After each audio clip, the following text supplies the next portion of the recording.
యొక్క ప్రసంగానికి అంతరాయం కలిగించినంత మాత్రాన ఏదో ఒకరిని సస్పెండ్ చేశారు, మిగిలిన సభ్యులంతా వాకౌట్ చేశారు. ఆ తర్వాత సభ ప్రశాంతంగా జరిగింది అని కాంగ్రెస్ పార్టీ చెప్తా ఉన్నది. ఇన్ఫ్యాక్ట్ ఆ విజువల్స్ కూడా అట్లే కనిపిస్తూ ఉన్నాయి. అయితే ఆ ఒక్కరి సభ్యత్వాన్ని కూడా కాదు, ఇన్ఫ్యాక్ట్ ఆయన ఈ ఒక్క సెషన్కి మాత్రమే సస్పెండ్ చేశారు. సరే, దీంట్లో బీఆర్ఎస్ వర్షన్ ఏంటి, కాంగ్రెస్ వర్షన్ ఏంటి, బీజేపీ వర్షన్ ఏంటి, అసలు న్యూట్రల్గా ఉండి ఎలా చూడాలనేటువంటిది ఇవాళ మన డిబేట్లో కంటిన్యూ చేద్దాం. పవన్ గారు, ఇందాక మీరు ఆగిన చోటు నుంచి మొదలెడదాం. జగదీష్ రెడ్డి గారు మాట్లాడినటువంటి మాటలు కూడా మీరు విన్నారు, అదేవిధంగా కేటీఆర్ మాట్లాడినటువంటి అంశాలు కూడా మీరు విన్నారు కదా. రైట్, పవన్ గారు ఇందాక మీరు ఆగిన దగ్గర నుంచి కంటిన్యూ చేద్దాం. పవన్ గారు మ్యూట్లో ఉన్నారు. ఇప్పుడు వినిపిస్తుంది, ఇప్పుడు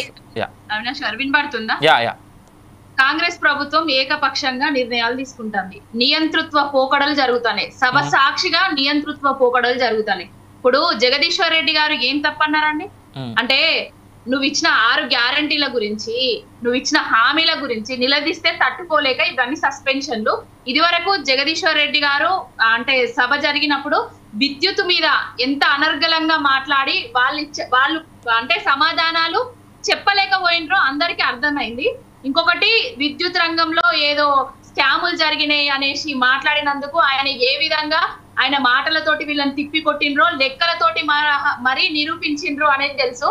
ఇప్పుడు జగదీశ్వర్ రెడ్డి గారిని తట్టుకోలేకపోతున్నారు, రేపు కేసీఆర్ గారు మాట్లాడితే తట్టుకోగలుగుతారా వీళ్ళు?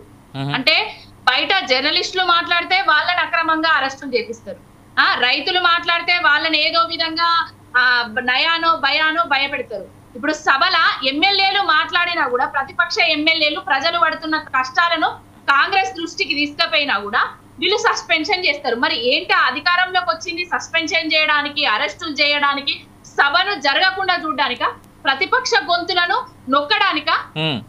అసలు ఏం చేస్తున్నారు? అధికారంలోకి వచ్చిన 14 నెలల్లో నీళ్లు మాయమైపోతాయి, కరెంటు మాయమైపోతాయి, ఎరువులు మాయమైపోతాయి, రైతులు అన్నదాతలు అరిగోసపడతారు, ఆత్మహత్యలు చేసుకుంటారు.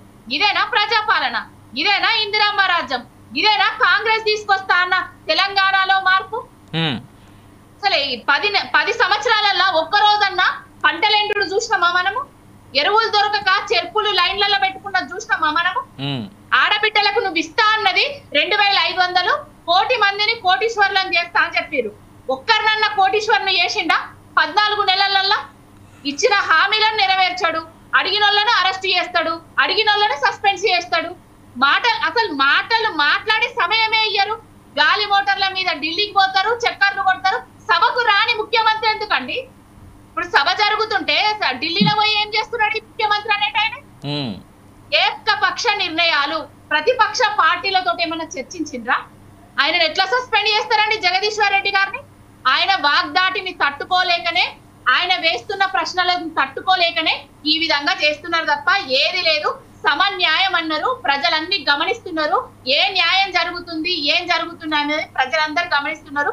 తెలంగాణ ప్రజలు కర్రు కాల్చి వాత పెట్టే సమయం దగ్గరలోనే ఉన్నది. ఇప్పటికీ కూడా అంటే ఎక్కడికి పోయినా కూడా మన జర్నలిస్టులు సోదరులు గాని ఎవ్వరు గాని ప్రజలను ఇట్లా కదిలిస్తే చాలండి, వాళ్ళు కన్నీటితోటి వాళ్ళ గోసలు చెప్పుకుంటున్నారు, బూతుల వర్షాన్ని కురిపిస్తున్నారు. చరిత్రలో ఇంత బూతులు తిన్న ముఖ్యమంత్రి ఎవరన్నా ఉన్నారంటే రేవంత్ రెడ్డి తప్ప ఎవ్వరు ఉండరండి. ఈ విధంగా ఉన్నది. ఏది చేసినా హిట్లర్ పోకడలతోటి పోతున్నారు కాంగ్రెస్ వాళ్ళు. ఇది కాంగ్రెస్ అంటే ఇది పాత కాంగ్రెస్ కాదండి, కొత్త కాంగ్రెస్. రేవంత్ రెడ్డి కాంగ్రెస్ నడుస్తుంది, పాత కాంగ్రెస్ కాదు. ఇది ప్రజాస్వామ్యయుతమైన కాంగ్రెస్ కూడా కాదు. చెప్పాలంటే చరిత్రహీనమైన కాంగ్రెస్ గా పిలిచే యోచనలో ఉన్నాడు ఈ రేవంత్ రెడ్డి అనేటోడు. అంబేద్కర్ కొంచెం ఏకవచనంతో మాట్లాడడం కరెక్ట్ కాదేమో, ఎందుకంటే మీరు విచక్షణ కలిగిన వాళ్ళు కాబట్టి ఆ ఏకవచనంతో సంబోధించడం ఆపితే ఇంకా బాగుంటది. ఎందుకంటే ఇప్పుడు మీరు మాట్లాడింది అక్కడ జగదీశ్వర్ రెడ్డి గారు మాట్లాడడం అయింది. ఇక పెద్ద డిఫరెన్స్. అవినాష్ గారు ఒక్క నిమిషం, కేసీఆర్ గారిని స్ట్రెచ్చర్ మీదకి పోయిండ్రు, నెక్స్ట్ మార్చరీలకు పోతారు. ఇవేనా ఒక ముఖ్యమంత్రి మాట్లాడేది?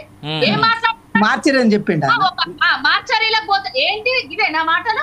ఒక తెలంగాణ సబ్జెక్ట్ మాట్లాడితే ఇంకా బాగుంటది అక్క. మీరు మళ్ళీ రేవంత్ రెడ్డి సబ్జెక్ట్ మాట్లాడినప్పుడు కొంచెం చరిత్రలో కూడా పాలన మీద దృష్టి పెట్టి ఆయన ఇచ్చిన హామీలను నెరవేర్చాలంటే ముఖ్యమంత్రి వర్యులని మేమే మంగళార్పణ పడతాం.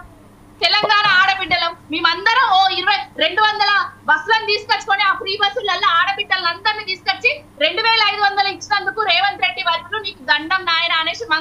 పాటలతో పాటలు పాడతాం. పావని గారు మీరు ఈ ప్రస్తుత ప్రభుత్వాన్ని దేంతో పోల్చారు? నిజాంతో పోల్చారా?